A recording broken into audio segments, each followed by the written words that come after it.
पुण्याला विडाला विडाला मनुष्य जीवन अत्यंत मोकळं असलं पाहिजे। या तुकोबरांच्या जीवनाकडे, या ज्ञानोबरांच्या जीवनाकडे किती संतांचं जीवन व्यापक आहे। मानवी जीवन परिच्छिन्न आहे, पण संतांचं जीवन हे व्यापक आहे। आमच्यासाठी आमचं घर हेच विश्व आहे, पण माझ्या ज्ञानोबरासाठी हे विश्वच त्यांचं घर आहे। हे विश्वची माझे घर, ऐसी मती दयाची स्थिर, किंबहुना चराचर आपण झाला। जीवन आणि खूप परिच्छिन्न आहे, संत हे व्यापक आहे। साधू संतांच्या जीवनामध्ये कोणी यावं आणि शुद्धता अंतःकरणात धारण करून निघून जावं, एवढं संतांचे विचार व्यापक आहे।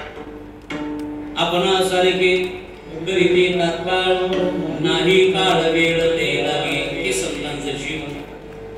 मला एक नाथांच्या जीवनाचा प्रसंग आठवतोय। काय जीवन आहे संतांचं, ऐका। माणसं कुठं आणि साधू कुठं, काय शिकून गेले आम्हाला साधू संत। मी अनेक वेळा बोलत आलो, नाथ बाबा गोद्याच्या काठावर चालायला लागले।